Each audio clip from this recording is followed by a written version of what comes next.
Okay, so I really want to thank you guys for allowing me to do these marathon broadcasts. I got to announce that I don't have the attention span to sit there and transcribe this truth journal for you. I'm going to do it in doses.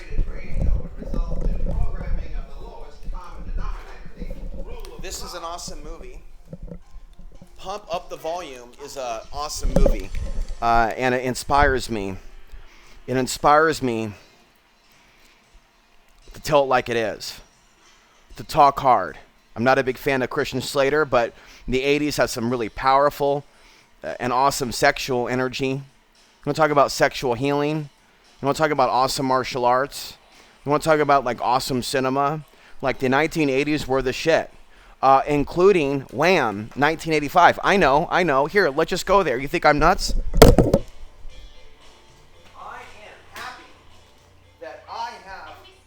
From the trance. Like, folks, I was in a bad space.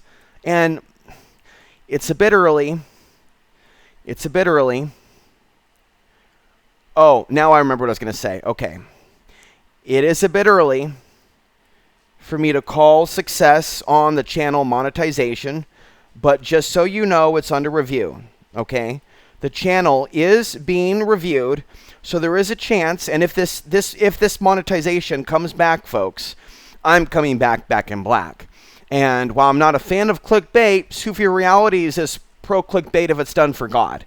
If it's done for God to wake up people, clickbait is okay. So I will use clickbait, and I will do thumbnails, and I will do tags, and I will watch YouTube tutorials on improving your channel and not act like I'm a victim all the fucking time and actually try to make my channel better, okay, for God. So we're going to listen to this, and I watched this, and I asked myself the question, are these people on drugs? Because, like, they look like they're enjoying themselves. They look like they're enjoying themselves. And see, like, I don't understand that. This type of, like, smiling thing going on.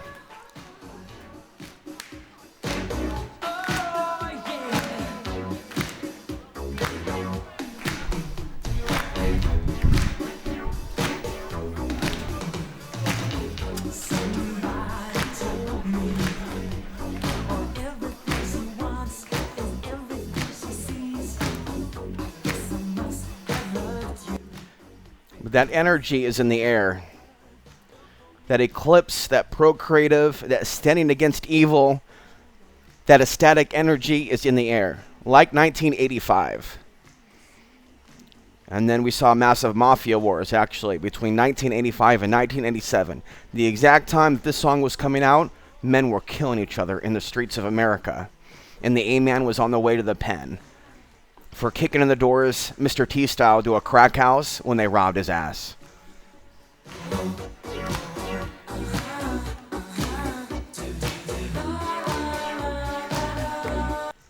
And it was in those years, in a young Ansary's life, that his mother was conscious enough to get away from the farm, to get away from them.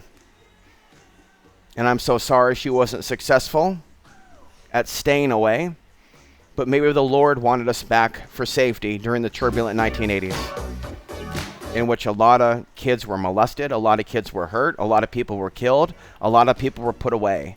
But my mother and I, for years, she wasn't hurt by men, and neither was I, except for my father.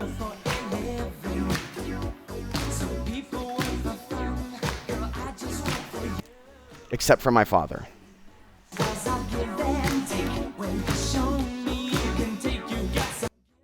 And then 1989 came.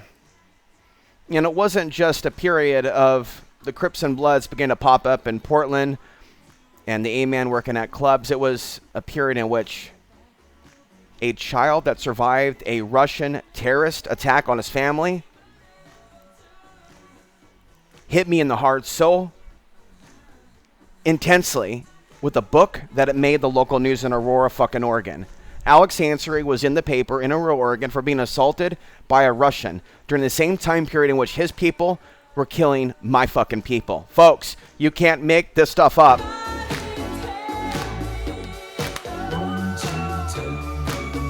You think my mother even remembers what happened in Aurora? No, no. We're not talking about Phil now, lady. We're talking about the Russian.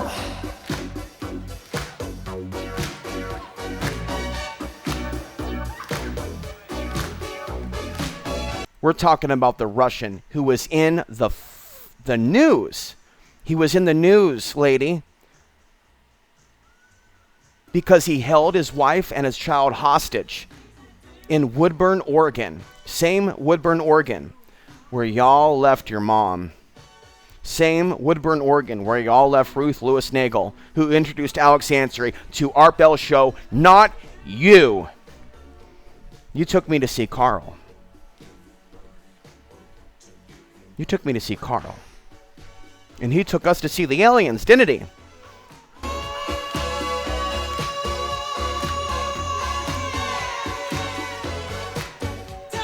Oh, them aliens loved us long time, eh?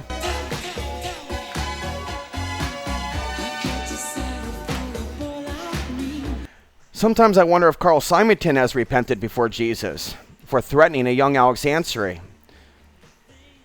It's time for more stories. In 1985, Carl Simonton was living it up in Portland, Oregon as a city employee. Carl Simonton worked for the city of Portland. So the question is, what do you know? And what's the real reason you left? Was it really white supremacy? And if so, why were you so blind to its reality when it came after me?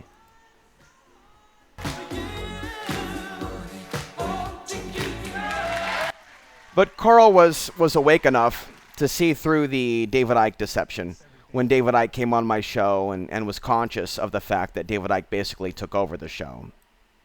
We'll go now to the music that played at my grandfather's funeral, along with, was it God Is Watching Us?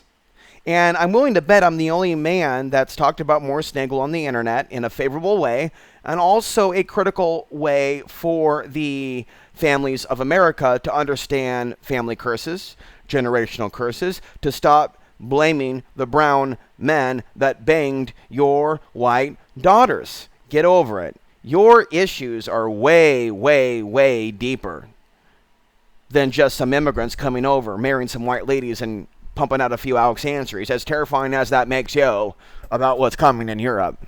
Mixed race babies that actually might have some talent and shit. Now, New World Order has plans for them. It could be a mass sacrifice of them. Like literally, let's make the babies and then let's go after the babies after they're born. Bye-bye. In fact, I know you're getting hard for a baby soundbite. So we'll just do that. Can I get an amen? Oh, no, I didn't ask you to talk. Google AdSense.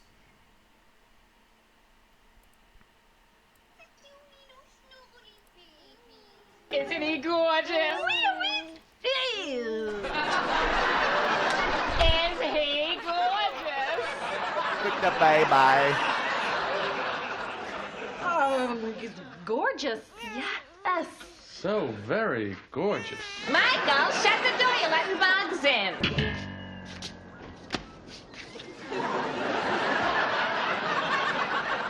Is it me, or was that the ugliest baby you have ever seen? Oh, I couldn't look.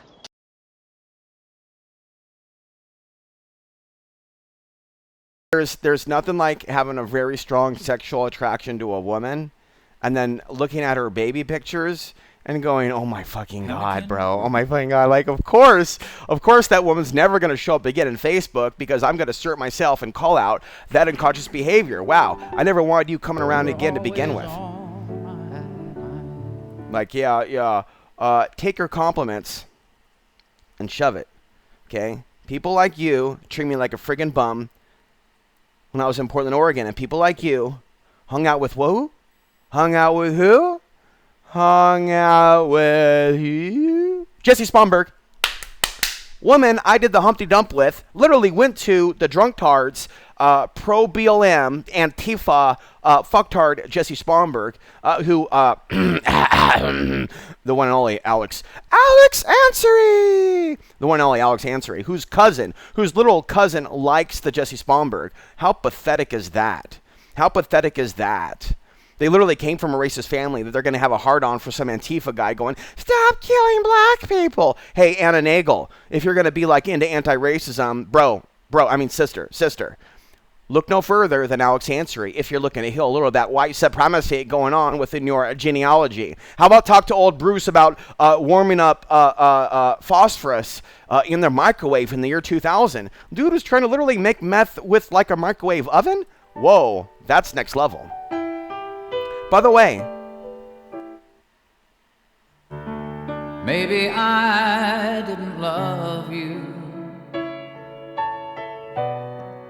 quite as often as I could have, and maybe I didn't treat you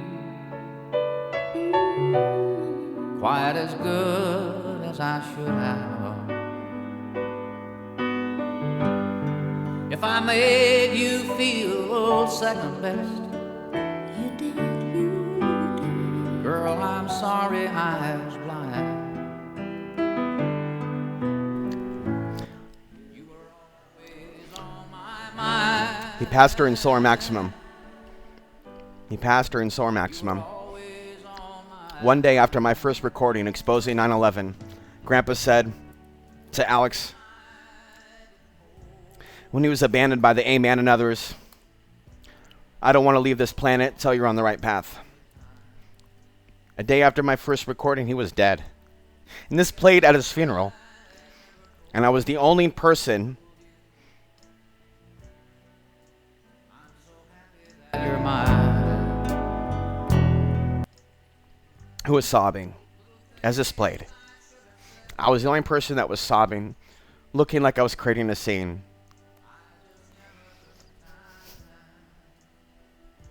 When you were always on my mind. You were always on my mind. And I was so embarrassed because I knew that the Peterson family were judging me. Well, I have a message for you Petersons in a minute, and I'm not happy with you. And you're not victims at all. And my mom's a nutter for thinking that you're a big boy who couldn't control his diet, right? Hiccup. See how that happened? It just hiccup. Who couldn't control his diet.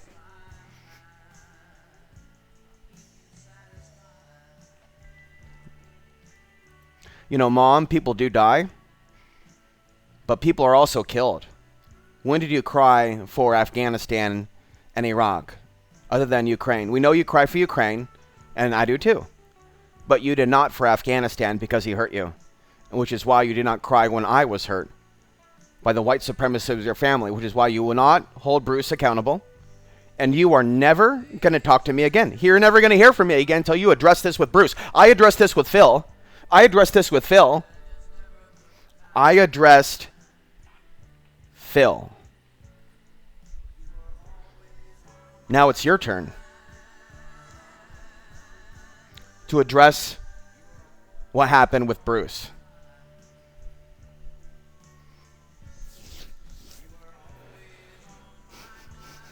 Peterson family, you're always on my mind, and we're going to have a discussion about this.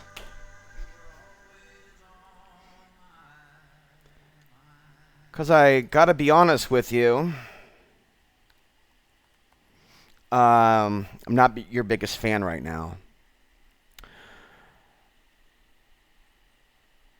Approximately several months ago, years ago, I received a phone call. And just the suggestion was insulting. You might want to sit down for this. First of all, when somebody literally has a mind orgasm when Iraq and Afghanistan is about to be attacked and millions of people are about to be killed, when your grandpa and his new wife, right, Republican wife, not a Democrat, Republican wife, and so you people are so gung-ho about Republicans, but you Republicans during the Bush years killed my people after 9/11, which wasn't committed by Taliban or Al-Qaeda. It was an inside job. Bring up a little Raw Deal soundtrack and bring in the spirit of the governor who recently called out Nazism. Let's get the spirit of the A-man go on. Put on the pilot glasses, grab the knucks, put on the leather driving gloves. It's time to collect. Yeah, bad boys. Oh, so tough. But no, let's go after evil now. By the way, it's 144.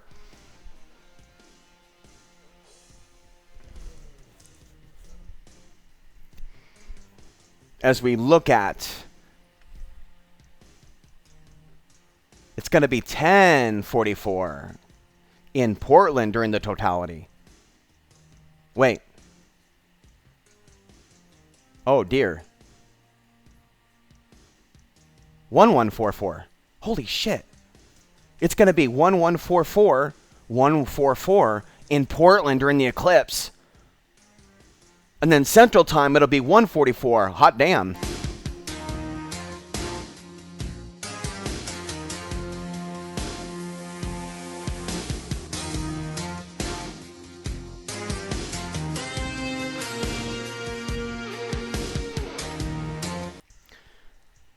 All right, Peterson family.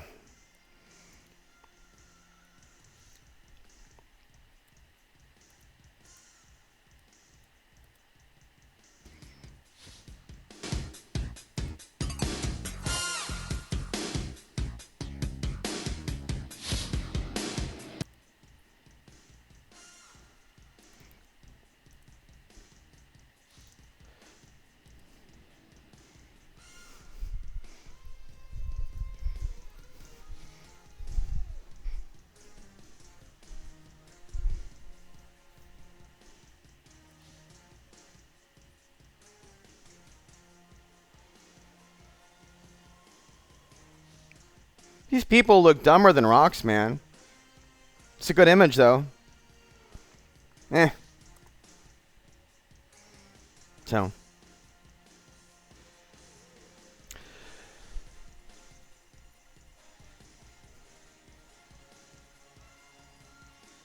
So I got the call to, sit down for this one. And it basically had to do with the passing of this man's mother. And so my response to the passing of Donna Peterson is that is very unfortunate, but the truth is Donna Peterson lived a better life because she wasn't born in Iraq and Afghanistan. And before she died, she did celebrate, along with my grandpa, before Saddam Hussein was attacked by the United States. They cheered it on. And in the years that followed that, and the years that followed my grandfather's passing, I continued to not only discuss 9/11, but to discuss issues coming to Oregon, not just Portland, but Oregon. So we're talking crime rates, we're talking human trafficking, we're talking increased taxes, we're talking, whole nine yards, full meal deal. I'm talking about issues that even conservative white rednecks in Oregon should be able to understand. There's plenty of them that get into the solar flares. Once I talk about my background, they're like, oh my God, snowflake alert. Unfriend, block, attack, psychic attack, spell, hex, whatever you want to do. And it's quite tragic. So the truth of the matter is that for reasons we don't understand, Morris Nagel left Ruth Nagel for a woman named Donna Peterson. And we don't know how it went down, but it seems to me, correct me if I'm wrong, that her kids kind of see him as the innocent one, and sort of like because grandma screamed at him due to her mental issues that maybe like she drove him out. However, do they take accountability for their own screaming and mental illness that they inherited from multiple lines that previously engaged in the KKK and Freemasonry? As far as the Nagel line, they're hiding that. They're scared of something. And if there is something spiritual to the Nagel line, then that makes my mom extraordinarily psychopathic if she thinks I'm going to have magical powers that are scary to her. She plays up this you're a witch stuff. She did it when I was young. So she introduced me to the New Age stuff, and then meditation and oming, and then tried to turn around that I had magical black magic powers all throughout my childhood. As if I can deliver like this black magic knockout punch to her. Really psychopathic, really sociopathic. So I remember after the divorce and after 9/11 and after the farm was sold, okay, So I did remember my grandpa, by the way, taking me to Donna a few times before the divorce and not knowing where I was going. So I do remember being taken to Bolin Road to the Donna Peterson home. And I'll tell you, her first home was a very beautiful, loving home, very warm, very cuddly, right? Very, very, a very positive experience. And this home was sold to an attractive, taller white family, not to sound, stereotypical, but good old folks, didn't even really seem racist, seemed kind to me and trusting to me. And we're talking, I believe, was it after 9/11 that they were kind to me or before? They were still somewhat, because the world wasn't really psychopathic even after 9/11 entirely. They weren't blaming all the Muslims. And George Bush, even though I don't like him, he did, at least on surface level, attempt to distance himself from like neo-Nazis officially and say not all Muslims, that Islam is a religion of peace, even though Bush is, a piece of garbage. He did make a differentiation, just so you know, between, but did they torture innocent people that were not terrorists? Bush and Cheney, yeah. But because they said be kind on the surface level, don't be psycho yet. Donald Trump, on the other hand, and that's where you people are not okay for liking us both. Donald Trump contributed to Alex Ansary's suffering for a long, long time. Even if you want to like us both, you are energetically on Satan's side. If you ever expect me to yield to Trump's authority or influence, he has no authority with me. I am the original truther. We discussed in previous podcasts why I am genetically, emotionally, intellectually superior to the men that you at times worship. I know this goes against everything that you believe, and it does not mean I'm endorsing other mixed-race Afghani Anglos. Knowing what happened to Zoe Ansary and Tamim, you know I can't do that. And if you know I can't do that, you're a bigger tar than you know. No, I don't endorse Afghani white like superiority complexes. I declare myself as a soul accessing these genetics superior because of my soul shining through these genetics. I just happen to be hijacking this vessel, which is typically demonized and treated like a rapist and a criminal and locked away for good. And maybe they will lock away me for good, but if I do disappear and you know I'm gone, you can pray with me and connect with me in the astral plane, and you can call for karmic consequences immediately and justly for those that disappeared me. You can engage in magical, rituals, you do know this, of the light and of Christ, if something were to happen to me. And you know that now that you have this information, if you do nothing when they take me, you are a very bad soul. And I don't assume you're going to heaven if you don't pray for me or do something to help me when you know in your heart that something bad did happen. You were given previously names and coordinations to people that have harmed me in case something does happen. Okay, so this Peterson family never looked into me, ever.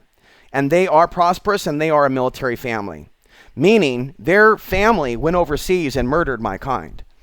The family, right, that Morris Nagel left me for is a military family that went overseas and murdered my kind.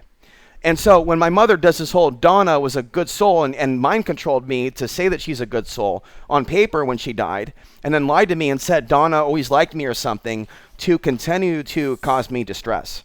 Donna never liked me, and Grandpa was pretty clear about it, that Donna really never wanted me there. So, Mom, if you have this other understanding of Donna, I'm sorry, but Grandpa told me the truth. Like, Donna never really wanted me there. She resented me there, and she hated me. And she hated me even after she was dead. And my little welfare queen of the East Coast, Donna probably blames me for his death. You're a dumb fuck for having anything to do with the Peterson family after what they did to us. I mean, you are seriously damaged, woman, and you're the one who needs therapy. But no more strange black men from the ghetto that are going to try to give it to you up the you-know-what in a hotel room in Canada. This time around, you need to get an authentic deal, authentico. But you got to understand, honey, if you're going to ask for shit for free,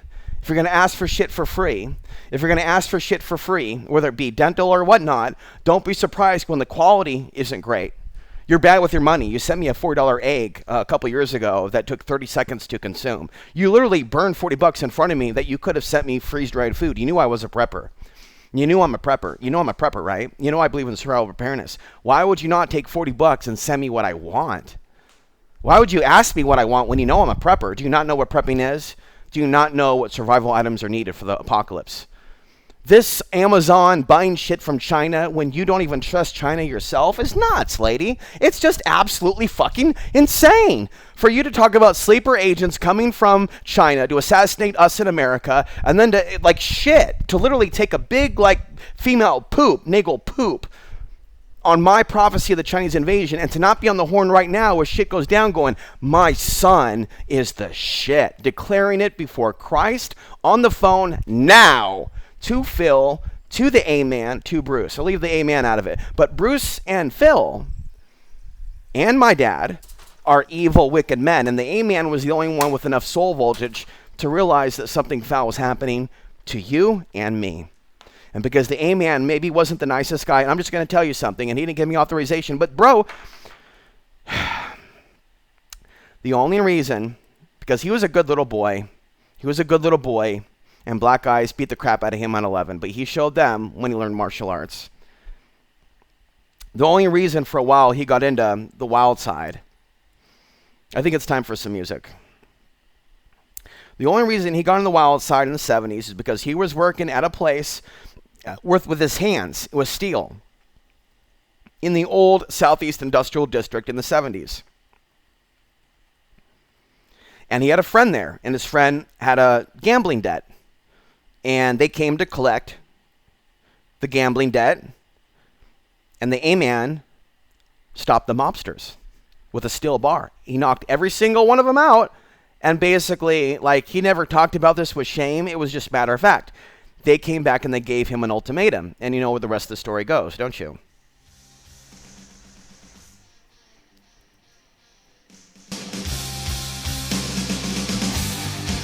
And so he and Mar from Sin City were the dudes in Portland, Oregon in the late 70s that went down Stark Street, Vaseline Alley in downtown Portland to collect in the gay clubs and the black clubs.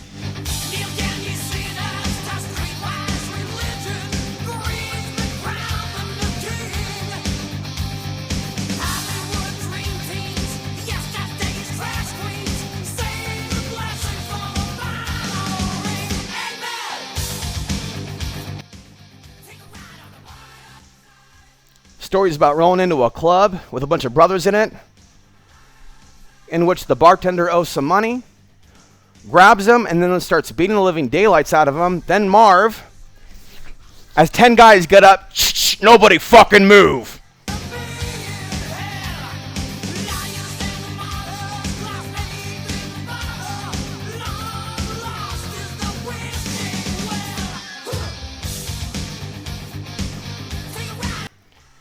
So when I talk about how we as men are becoming weaker compared to what I heard about men in the 70s, I'm not blowing smoke up your ass.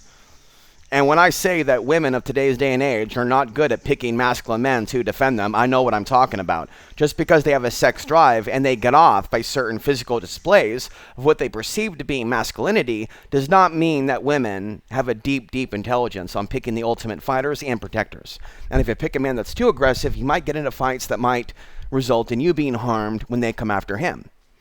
Okay? So when my mom and him were connected, he was chilling out and he was exploring. They never told me this. This is the intuitive baby that they threw away telling you what happened. Remote viewing the whole thing. He was getting into the bad boy side and the Incredible Hulk and He-Man and all that shit was on TV and getting involved in the dark side as the 80s went on, as the bodies began to build. Not that he's a killer. He never said he hurt anyone that way. I asked him once and he's like, why don't you ask me that question? What kind of a question is that? Are you writing a book? Cue comedy sound effect. You know, are you writing a book? Is that a trick question? So, yeah, officially, like, he's not, like, that bad. He's not Joe Pesci. Just so we can get that out of the way. He's not Joe Pesci, or is he? He's never said he's Joe Pesci. Okay.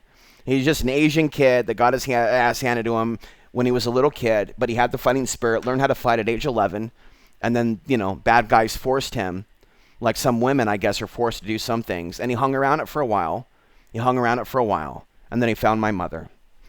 And I have a theme song for them. Okay. And this would be the time period in which my mom was seeking that healing and protection.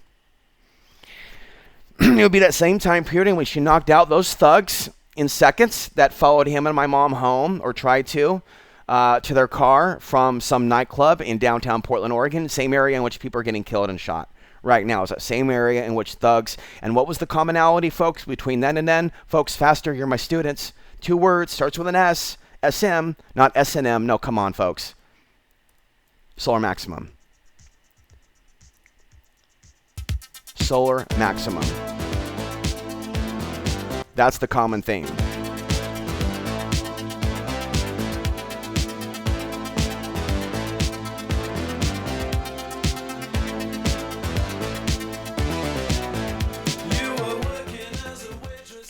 And so it was in that time period in which the A-man was singing these lyrics to her, so to speak. Not exactly, but the energy frequency. And I think she wanted more from him.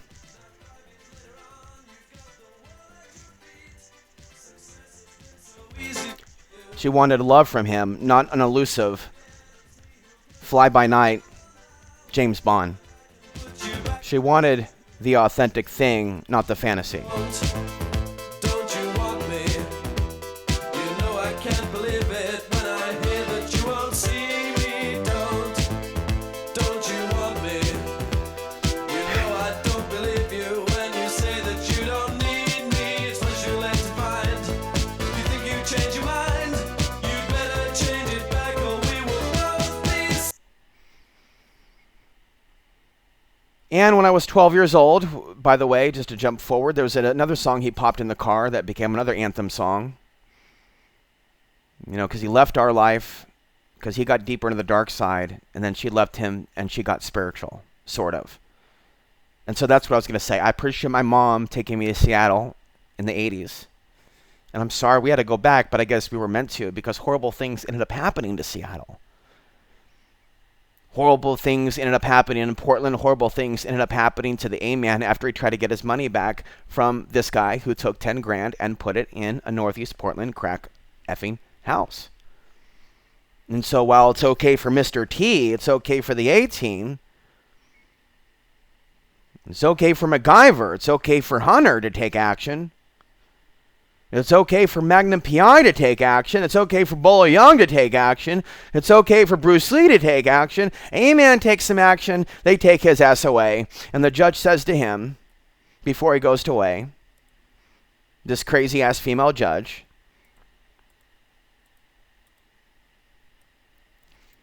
I hope they teach you a lesson in there. And he says, you better hope I don't come back and teach you a lesson. And that was the end of that. So he played this song in 1982 when we got in the car.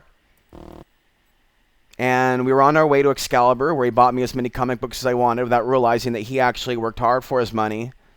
Works hard for his money. Works hard for his money, so you better treat him right. He wasn't rich. He was actually a little bit impoverished during those years. Baby, don't hurt me. Don't hurt me no more. So we heard this song as we drove down MLK in Portland, Oregon on my birthday.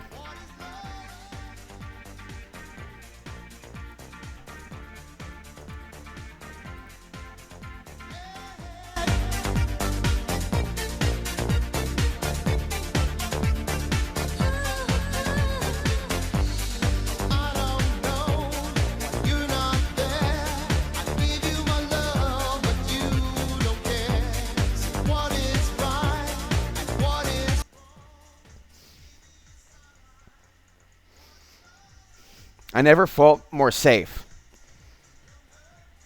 I never felt more safe, but later I never felt more abandoned and heartbroken by the same person. Never felt more safe. I never felt more heartbroken from the same person. And that sadness led to me acting in a weak manner when the G-man arrived. And really at that time, the A-man was trying to help me. And what I did is give him an excuse to throw me away.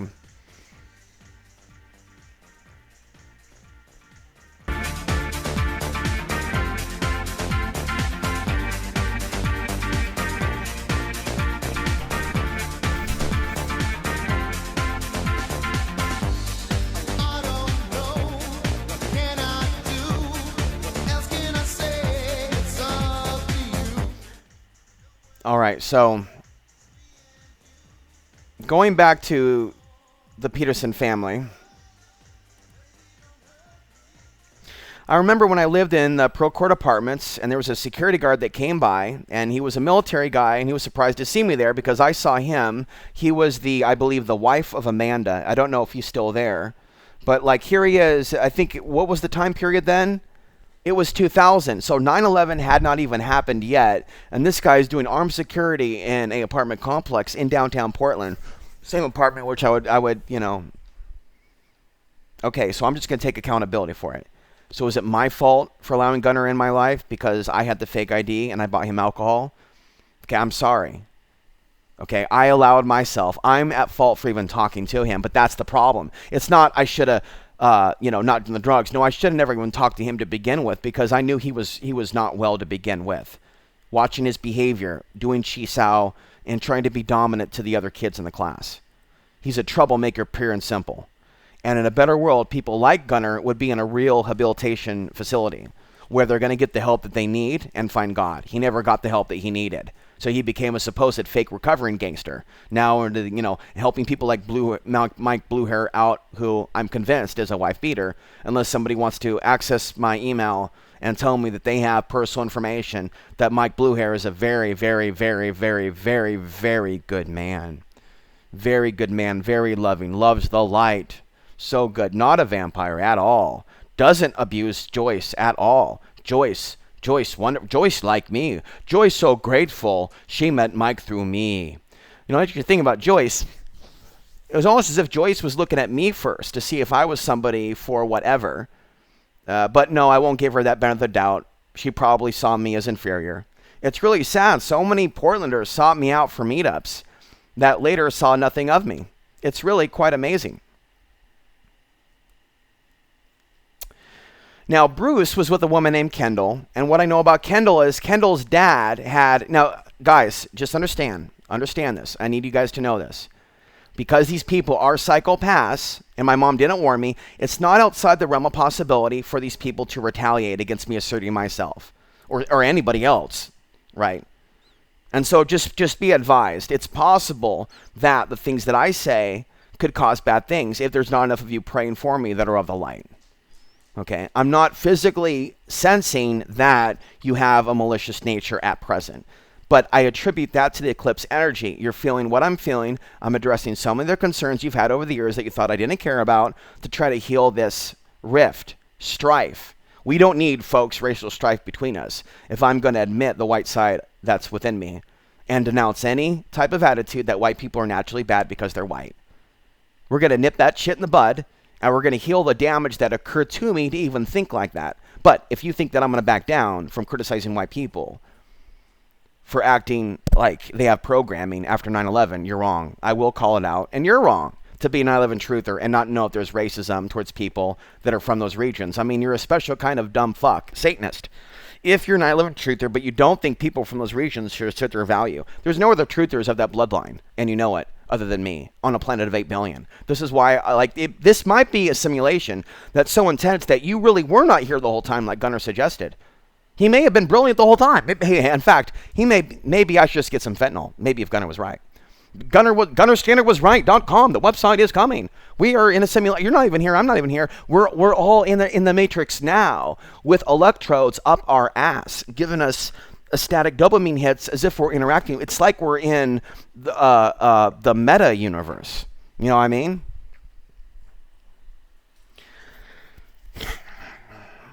So I sent a card to the Donna family at the request of my mother after she said, "Are you ready to sit down for this?"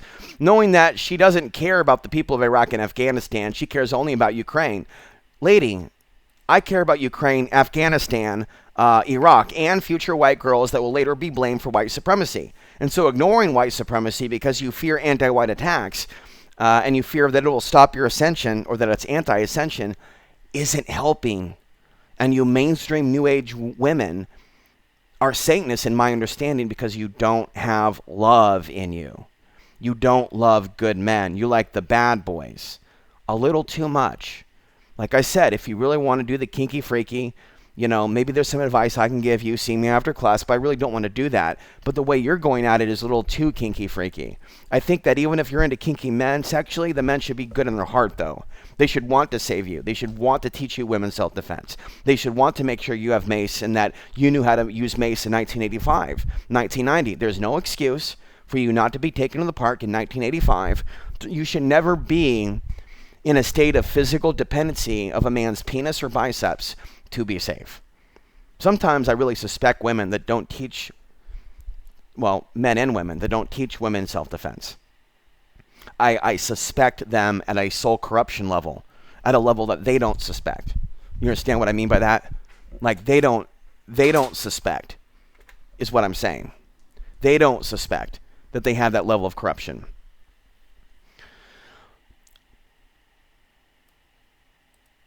Now, Donna Peterson and my grandpa, somehow they built a new home for themselves. I'm not sure why they felt they had to get a new home in 1995, basically across the street from where they used to live. But this new home was a home that didn't have that same loving energy. I don't know if the Peterson family or kids grew up in that home near their new home that they moved away from. But there was a loving energy in that home. It did seem awkward one day when I was there and my grandpa seemed ashamed that he would sleep in different rooms than Donna. And I think that's because my grandpa had some form of PTSD from bombing Japan. He may have had PTSD from something else other than Japan. And if that's the case, they didn't tell me what it is. Again, the Nagel family is a family of secrets. They had boats, they had planes, they had sports cars. Okay, Bruce Nagel took my grandpa's sports car and drove 100 miles an hour from Portland, Oregon, and they followed his ass, the Oregon troopers, all the way back to Aurora, Oregon, and he got nothing more that they thought it was awesome. That this, don't take this the wrong way, okay, we're ready for more music, that this boy decided that he was going to go, you know, gangsta on him.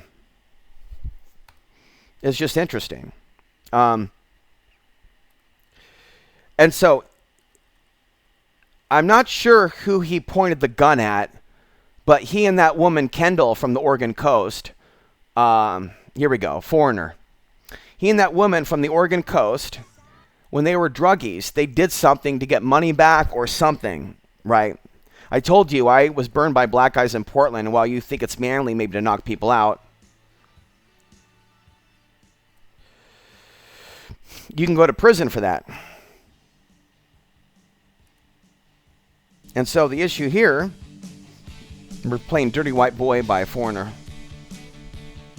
is that he got away with a lot of stuff that a lot of people in today's society would not. And he himself wouldn't get away with what he did with the police state now. Like they benefited from growing up in the country, from having Morris Nagel as a dad. Many white men or white women never had a decent dad like Morris to rescue them when their boyfriend was beating them. You should never leave a dad like that and move across the country in his last years, or a mom. If they're willing to drive up and pick you up and save your ass and give you a ton of money to you and your junkie brother after you rob your dad, like seriously. And again, like my mom made threatening phone calls to her mom, demanding money, saying things that I'll tell you later. But I already did in the past, didn't I? She told her mom, give up the money, or else I'm going to let this city do whatever it wants to me. You know what I mean? You know what I mean? Do anything it wants to me. Won't. No. Won't.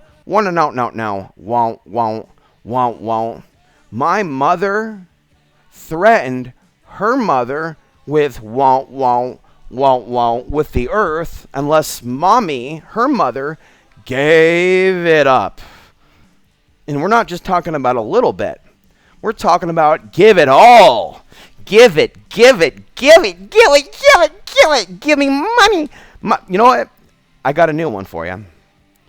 And this is the anthem of my childhood, of that night. And this is probably why the 1985 era didn't work out in downtown Seattle. And we had our bags a-packing, and we were heading back to Aurora in silence because this type of BS from this lady was not cool. Now, I will tell you a short story.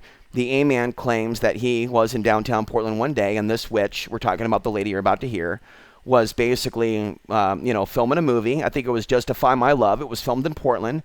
It's some sort of pornographic movie. I think that was filmed in Portland, or she was in Portland on tour and did a movie there, or a clip from the movie in Portland. Interesting. Hey, what's the common theme here? 1993, 1992, Soar Maximum. So you had Andrew Dice Clay with the A-Man almost about to go to blows. In 1992's Portland, you had Ironheart in Portland, Oregon. Okay, and then you had Madonna, who the A-Man almost hit with his car, and then she looked right at him. He brags about it to this day and gives him the middle finger. She's fantastic. I knew she'd be a star. She could be. Yeah, he's still after me. He just gave me a necklace. I don't know, I think it's real diamonds. Yeah, he thinks he can impress me by giving me expensive gifts. It's nice, though. You want it? Some boys kiss me, some boys hug me. I think they're okay. If they Now, the truth is,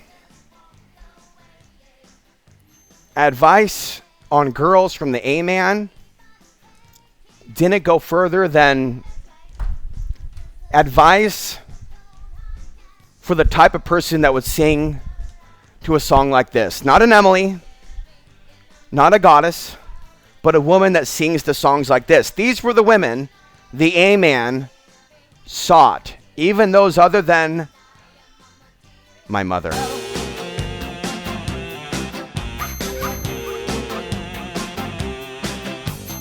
Some boys roam and some boys float, and that's alright with me.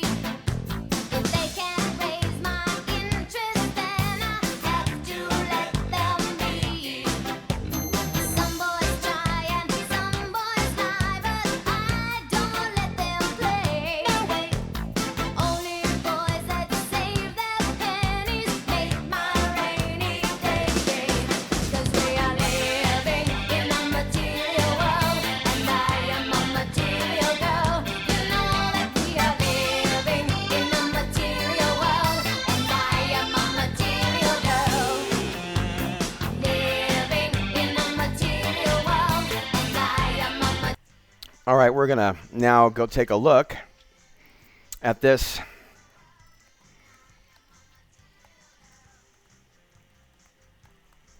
All right.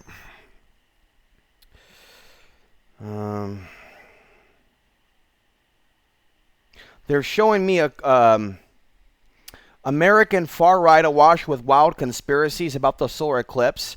I don't know what the wild conspiracies happen to be about the solar eclipse coming from Alex Jones. I asked my audience to be mature and give me like a report on what he's saying. Nobody will do it, but I'll be throwing here and there insults like, we like Alex Jones, but we don't like you. But we like Alex Jones, but we don't like you. And then I said, fine. If there are things that Alex Jones is saying that are accurate, that are online with me, let me know.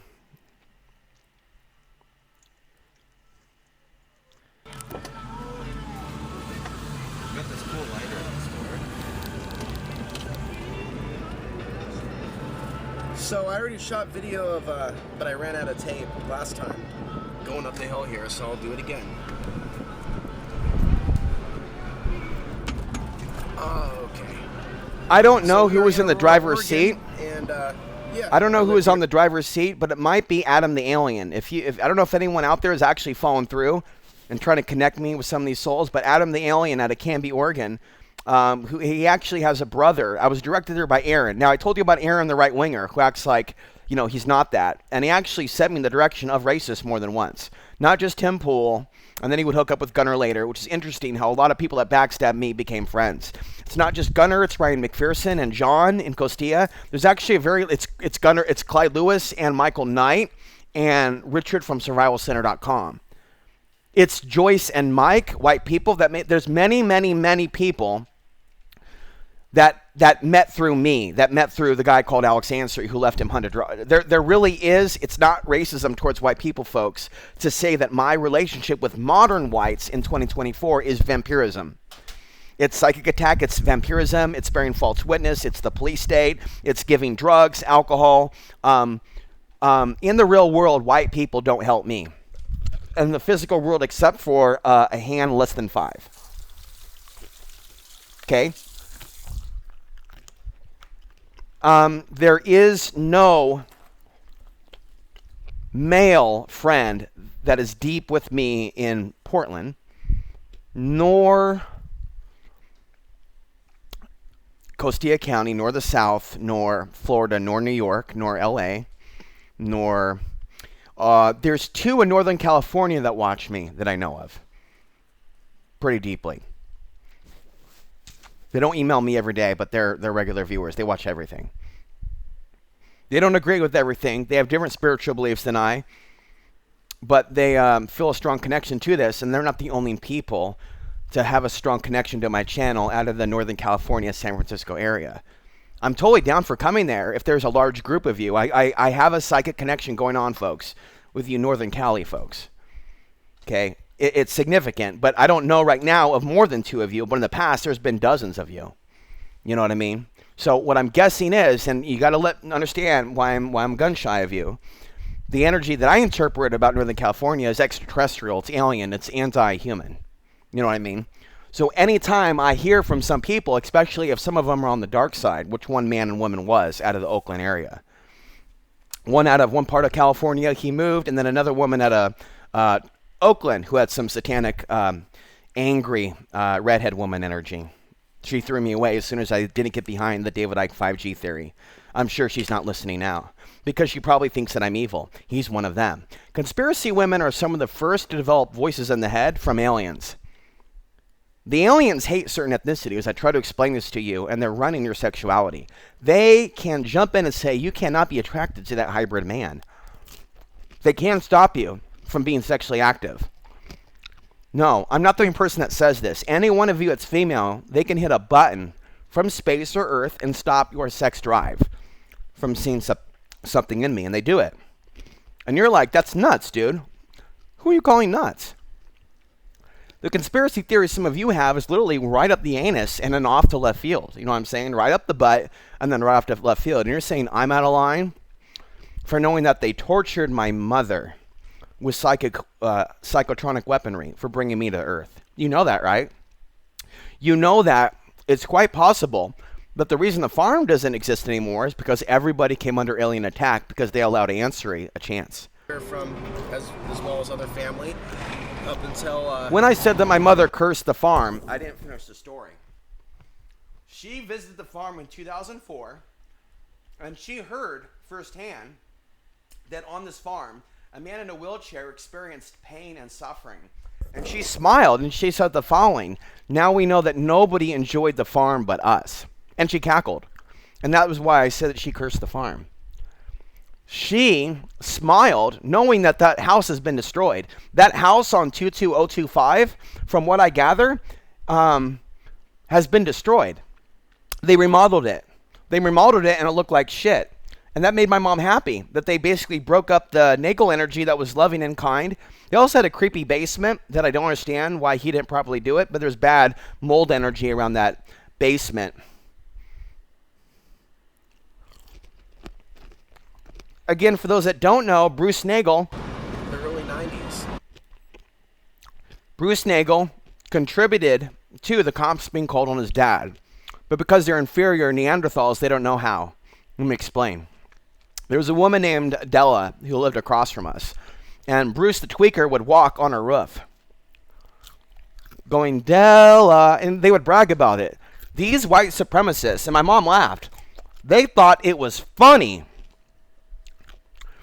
to physically walk on the roof of a mentally disturbed Latino woman, or I'm not sure what her ethnicity was, and they would talk about her killing her husband, who was the father of a little boy who was my friend named Otto, who was also an ethnic boy. So the only ethnic boys up there were Otto and Alex Ansary. Everybody else was white.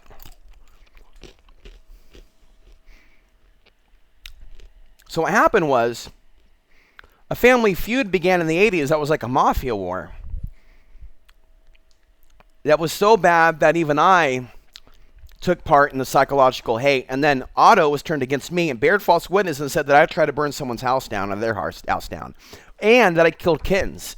When I was a little kid, they made shit up and called the cops on me, and the cops came to investigate me as a baby, saying that I killed kittens. I don't know if you know this. Some of you don't know this that are just new viewers. Look, it only has 6 views. Only 6 of you like me showing you where I was born. 6 of you like this out of 600 views. 6 of you like this. 1 comment.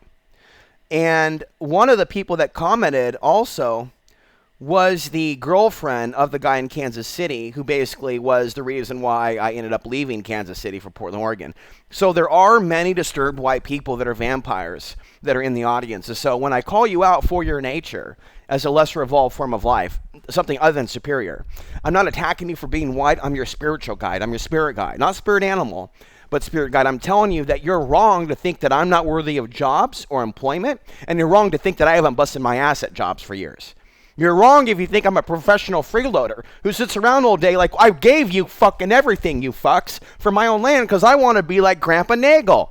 Don't blame me. Blame this dude who brought me and my mom back. I wanted to be a country boy because of my grandpa, and I lost fucking everything. And a lot of people don't get to live somewhere outside of the dense population. I want you, the people, to light up Aurora, Oregon tonight with the spirit of Alex Ansary. Is there a single one of you watching in Aurora, Oregon now that will bring me home? Is there any way that I can come to Oregon right now and come to this road right now and stay in Aurora, Oregon right now? I want an answer right now. Why did Bruce Nagel leave his children in the Willamette Valley? I want answers, and I want them now. Because I'm about to burn my mother's card and teach her a real fucking lesson for not putting up her girl, clean up her own fucking shit-stained panties her fucking self, to be frank. Okay, and clean this mess up. Tell me my ancestry now before I become angry. You have been commanded 6 months ago. Okay? Are any of you in support of my mom hiding my white ancestry? Where are you? Where are you? I'm going to look in your... Wait. How many of you are supporting my mom hiding my white side from me? You can tell me in a dislike. How many of you are supporting this, what's happening to me right now? I want to go back to Aurora this week. What, motherfucker? You think A-Man's trying to help me? A-Man hasn't even offered to tell me what hotel. A-Man told me it was okay to look for a prostitute, okay? That's what the A-Man told me a long time ago. And because of him and Gunnar, I did have sex with 3. Right? And what'd that do for me? What'd that do for me? Sent me back out to shooting dope. That's what that did for me. And so I was on my way to recovery, but I threw it away because I decided to get with the heroin junkie who passed on some demons to me. Anyway, we'll get back to the topic. I want to go home. I want to go home.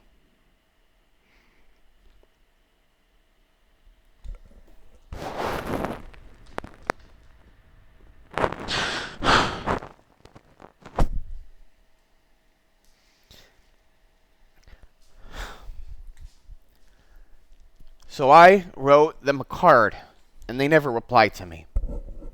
I did what my mom wanted me to do, and I wrote them condolences when their mom passed.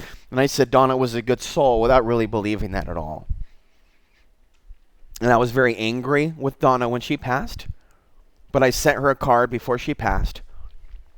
But you see, I don't believe in being nice to these afterlife souls that were selfish, that cheered on the death of millions. That's my mom. That's her. She believes in celebrating cruel white people that celebrate the death of the people that have been killed from the people of the land of her first husband and last.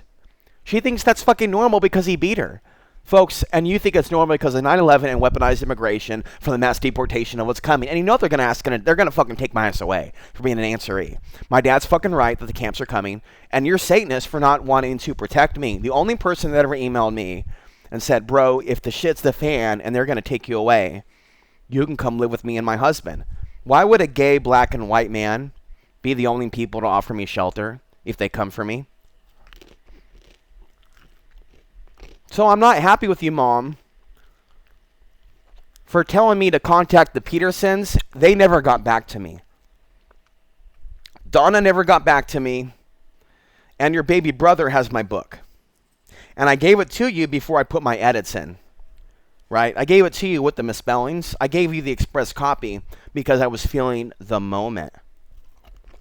If you were actually proud of me, you would pick up the phone right now and ask your brother why he did what he did to me and why he never said sorry. So I'm grateful that I'm blessed to have had this experience, to have lived off this little road called Airport Road, which we just turned onto. And this is where it was at one point, a trout farm. Yeah, I only went there once. My grandfather was a fisherman, a pilot, World War II veteran,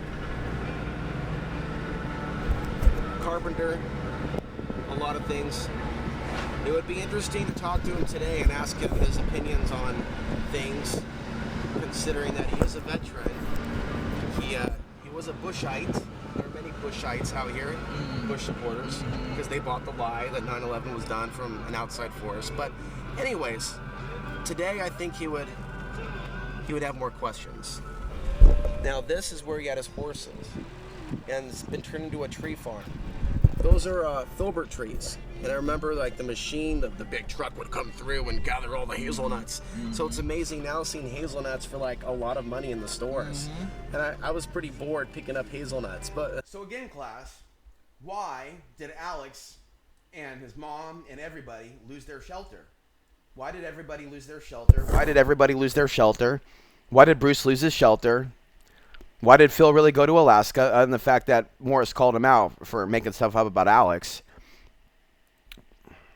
I told you about being attacked by a Russian kid and his dad was a terrorist. And he terrorized his mom. So I was falsely accused, 5 times of random shit while on that farm that I know of. And then my dad falsely accused me of assault when I pushed him away for trying to kiss me. And then he broke every hanger on my back.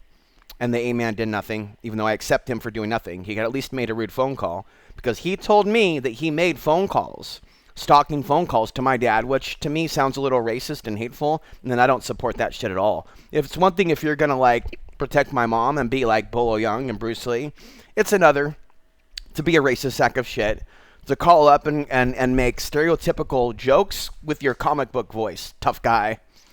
Right? That shit's not funny. Oh, you called up my dad and you left prank phone calls. How the fuck would you like it, dude, if somebody called you up and left you prank phone calls and started breathing hard, right? When you're vulnerable and you're drunk and you're feeling lonely and you're far from home. You wouldn't like it very much. And let me tell you something else, A-man. You know nothing about your parents throwing you away. Your parents never threw your ass away. Your parents loved you to the end and vice versa. My mom did, and you love my mom for throwing me away, and she loves you for throwing me away, and that makes you both fucked in my book. Fucked. we had apple trees. I remember loving to climb the cherry tree. And what you see down there is like a workshop that my grandfather built for my uncle. So he worked on cars, and actually on the left side down there, he's actually got a razor. I don't know what you call those things that raise the cars. Yeah. He's got one of those hydraulic things. Right. That's cool. Anyway, the property was sold in '94. It's 40 acres. Most of it is filbert trees. The house you don't see because it's covered by the trees. Right. Look, it says speed limit 10 miles an hour. That's funny. This was never paved. This was gravel road. And it was right here that I would wait for the school bus. 22025 Airport Road, Aurora, Oregon. That's the address. This is a very special spot. I think my grandfather was the first to live on this property, but as far as the ancient past, I'm curious what Native Americans may have lived here. My mom was very watchful, made sure I didn't, go far and ride my bike and get hit by cars. There's a little bit of safety involved in my childhood to keep me out of trouble. But I did ride my bike on this road, and I'll tell you, people drive fast. But I never got hurt. Never got in any real trouble out here. I live. Melissa had a boy named Donnie, and Donnie also went to the pen. And Donnie, in 1986, came out to the farm, and convinced me, without even knowing what the words meant, to say to these white girls, suck my D word. Then, being that he set me up, comes to me and says, yeah, bro, I got some bad news for you. We're busted. Then my mother takes me over there to have me apologize, and not even knowing what I said, I repeat what I said. I'm sorry for saying suck my D. And then my mother chastised me for saying, well, I didn't say it. She's so stupid. She didn't even realize that I was so young, I didn't even know what that even meant. I didn't even know, I don't even think really what that meant. Maybe I did and I didn't. I didn't really understand it, and I really didn't see much. And by the way, I do remember literally the images of the pornography I saw from Bruce in 1987. The hardcore pictures, not softcore, not club, but hardcore. Basically, he spent top dollar, $25 in 1985's money for hardcore pornography before he had the tapes. And basically, what I remember noticing in this porn that I stole from him, and felt bad because he spent a lot of money for it, and I ended up basically, a little kid, I stole my uncle's porn and let it rot. Instead of taking it back like a good kid and masturbating to it, I did not masturbate to it. I looked at it, I studied it, and I basically threw my uncle's porn away. I basically robbed my uncle of porn and let it rot under a treehouse that he built. And in one of the images, the man had a very disgusted look on his face, and he was giving like some sort of like oral sex type deal to a female. You know, and he had that type of like, I'm really disgusted. You know what I mean? I felt sorry for him. I felt so sorry for him. I actually interpreted him to have been someone that was raped. And I was a little boy, and I'm looking at this pornography magazine from Bruce Nagel, and this man is visibly shaken in this pornography. He's not feeling good about what he's doing. I played this song, by the way, reminiscing on the past, and a woman that thanked me for warning her about Portland, Oregon, who's probably no longer in the audience, felt compelled for whatever reason, I'm not sure what, when I needed it.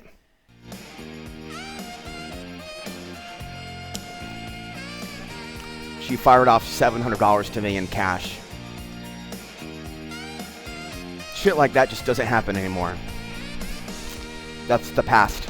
People now are broke or keeping their money themselves.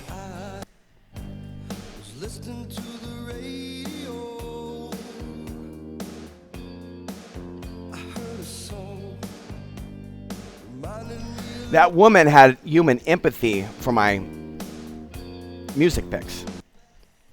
Unlike today, she felt what I was saying.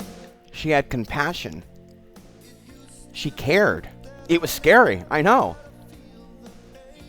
She knew what it was like to want to go back and not be able to. Whereas you people act like I'm worthless for being different than Alex Jones and Clyde Lewis. You act like it's a shortcoming that I have feelings, that I know more about what's coming with China and Russia than them. You act like I'm broken.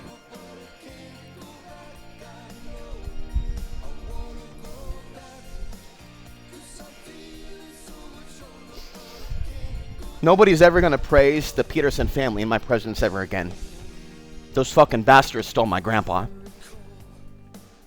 And probably more than I'll ever know. His house, his truck, his mom's money. He married out of the Nagels and he joined the Petersons. Another fucking military family that killed my bloodline. Grandpa, where are you? Pause. I always wanted to go here, Mom. Why did you never take me? No, here. You took me on the horses out here.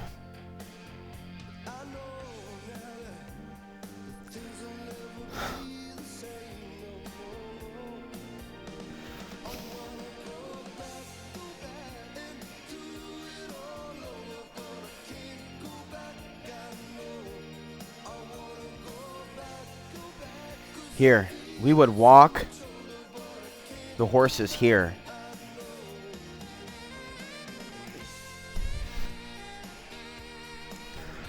Into the only the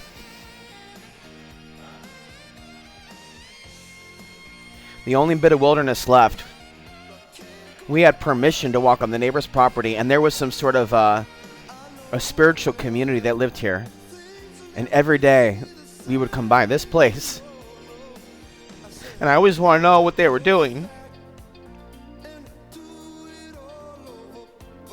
But our community was in Seattle. Gail and others that would never talk to me as an adult. They took all my mom's time and energy. And they never would know the name Alex Ansary as adults themselves when they drew their last breath because my mother never told them about me. And this is my grandfather's hangar. This is where he had a plane. And he would take me and a little boy to Yamhill, Oregon, and the coast. And I would look down at the ants below in awe, knowing that, in a sense, I did have privilege for being able to be in a plane.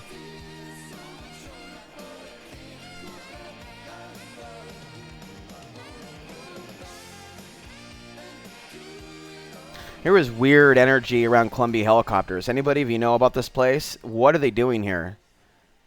So this is basically, this was, folks, here. Let's just...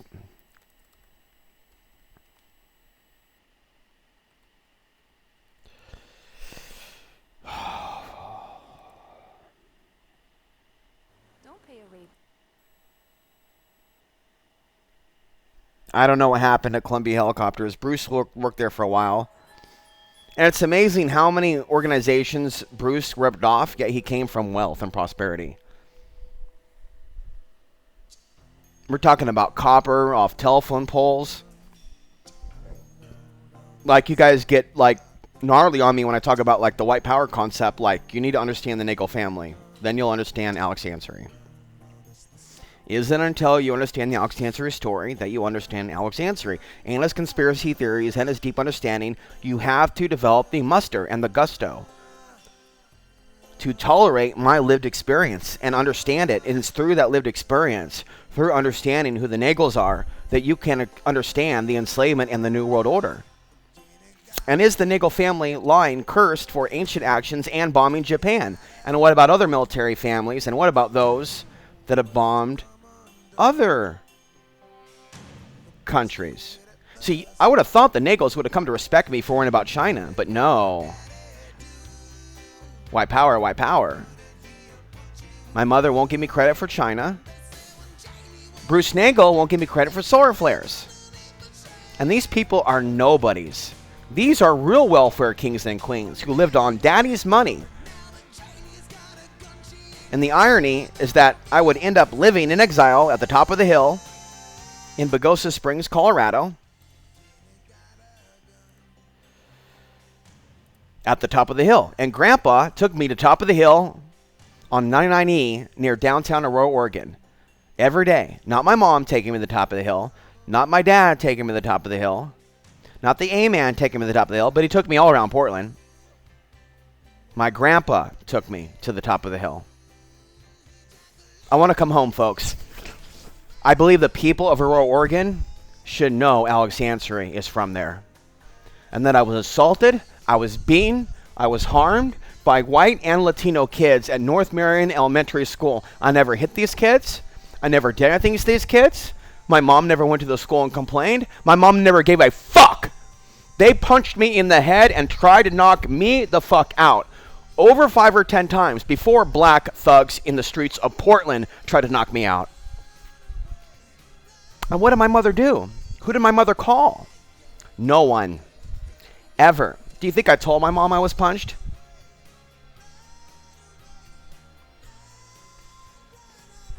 All she had to say was, this large black man says it's your karma. And she severed it forever. And then threw me out. And then said I was the one who wanted to live with my dad. And it's like, this is how crazy this is, folks. If I came to believe that Mr. Rezek of Flushing's physically harmed or raped my mother, I don't care who's listening, I would get a ticket for Queens, New York,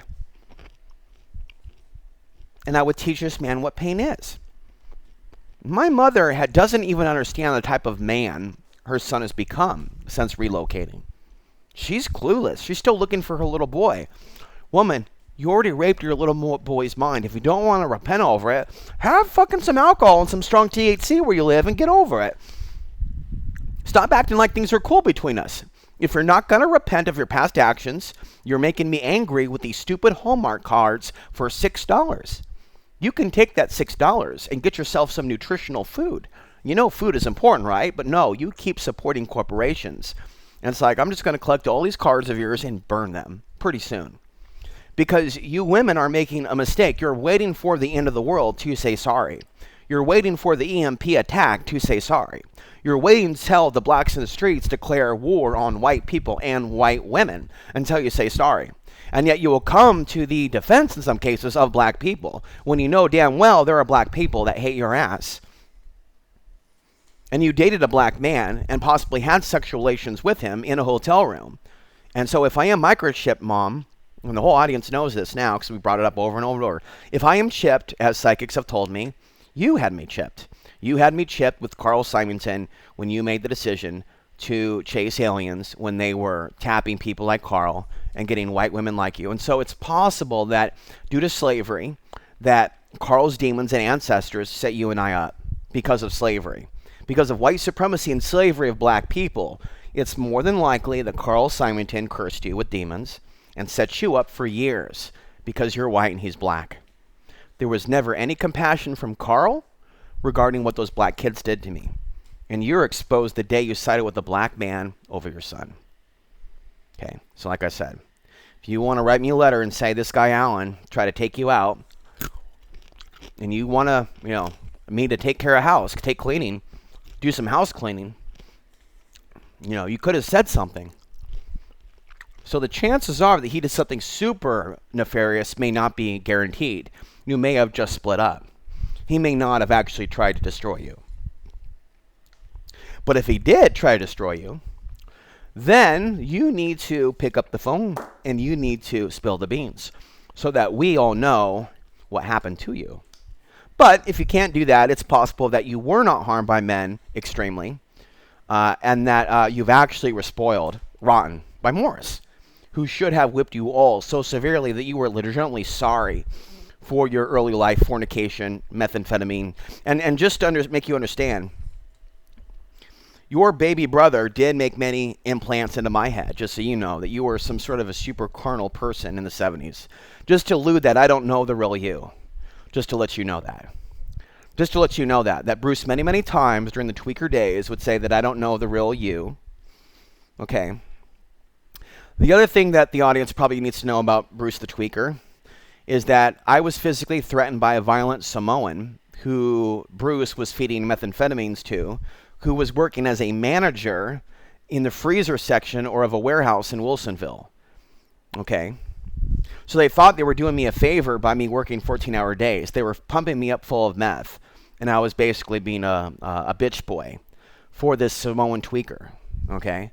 And this Samoan tweaker would drive in the rain without windshield wipers from Tamara Nagel's residency in Canby all the way up to Wilsonville. This would be the same Tamara Nagel that Bruce Nagel claimed that he shared with a guy named Don, who I said the A-man should have knocked out. Why he didn't knock him out, I'm not sure. This appeasement to Nazis is just this long-term mistake the A-man always made, whether it be Mar from Sin City. I understand getting upset and calling some people the N-word because they hurt you, but just to hate different people and Persians and call them faggots reflects on you and doesn't make you look like a good guy. So I think I covered everything here. I didn't want to reconnect with the Peterson family at all, but my mom pressured me to, so that happened. Donna passed on. She went to visit Bruce Nagel at the coast recently. Okay, and there's pictures of this, which I took from Anna's Facebook, and then I removed her. And then I studied the pictures, and one of the women that blocked me or defriended me on Facebook is in the pictures, who was living on the farm at the time, who I believe was abused. Okay, and so I was trying to connect with her, but being a little brown conspiracy guy, the energy from her was very, very, very dark and very, very judgmental, as if I'm the guy who forced her to experience what she experienced when she lived with the Nagels, when she lived, right, in that shitty living living space, basically. A very shitty living space.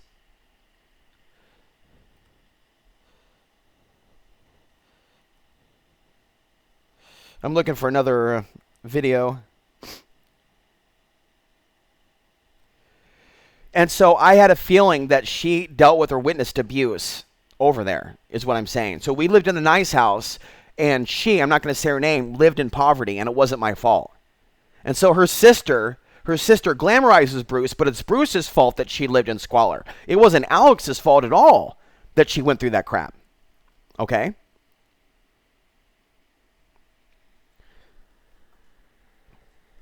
And at one point, let me just show you Bruce's ex, okay? She had a brief stint in the WE, and then she had a falling out with her man that she left Bruce for, okay? So this is the ex of Bruce Nagel of Aurora, Oregon. We have to deal with this advertising coming up here, but it should be completed soon. I wasn't expecting to be, on air all day long. Okay.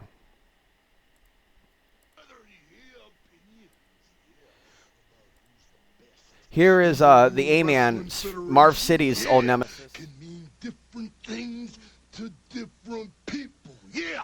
But when they see the best, yeah. They're talking Macho King. No, they're not. Oh, yes, they are. No, they're yes, not. They are. No, they're not. Yes, they are. No, they're not. Yes, they are. Get out of here. Better than the best. I'm better than the best. Get back in here. Do you understand yes, that? Yes, I understand that. Tell them that. There's nobody better than the Macho King. When you talk about the best, you're talking about the Macho King. Better than the best. Now, thing is, yes, it's true that 80s women, I think, are hot, but it's because of clips like this that we also know they're also a little psycho. Tell them. Better than the best. This lady lived with us. This lady here lived with us in Aurora. This lady lived with us and threatened my mom. Than the best. Better than the best. You step out of line with the Macho King. Before discovering Walton University, Anna. I never knew how much. Now, truth is, her name wasn't Sherry. It was somebody else. I just showed you that because I'm not going to show her real face. This is how fake these fuckers are. And this lady comes over when her ex is tweaking. So once they're all back into the tweak in 2000, they're all hanging out like old pals and shit with the crazy Samoan fuck. And let me just repeat myself. If one of you out there is even going to think for a second about retaliating against me or doing something to me, I would watch your step. I would straight up rethink your actions before you start fucking with me. Before you fuckers think you're going to destroy my life again. Before you nagels think you're going to fucking destroy my life again, I would fucking watch your step. Because I can move and vanish and come over here and this and there, bro. I got no real home. Fuck you, you motherfuckers. You all got homes. None of you faced homelessness. None of you have faced white supremacy. None of you are fucking blamed for the 9/11 terror attack. So go fuck yourself, demon scum. And go fuck you, Peterson family, military family. Now, if you want to be a good military family and say, Alex, bro, we're sorry about the innocents killed, but we're on your side, then email me. You never have and never will. So fuck off. Fuck off with that shit. I'm a real American. Fight for the rights of every man. Where have you been? Where have you been? Okay.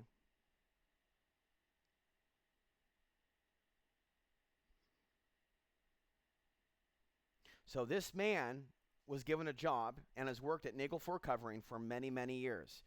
Okay? These people, this is their big fat family. They're not isolated.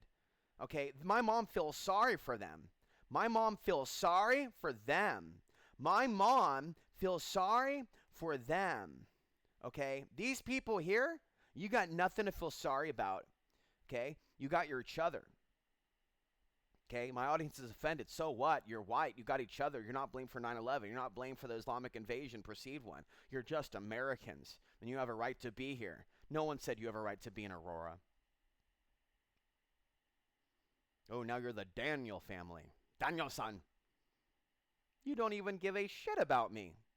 You people probably blame me for my grandpa dying when he died from cancer and shit.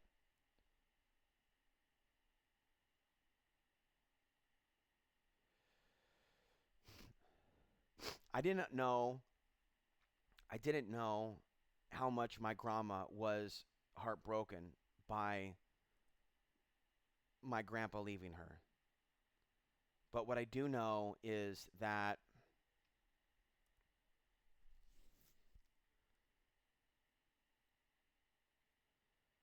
they loved him and her more than their mom. And I don't know why, other than the fact that, like with my mom, she yelled a lot. But if you guys are going to stay away from your mom because she yelled a lot, why would my mom think it's normal to want to talk to me when she's not yet better?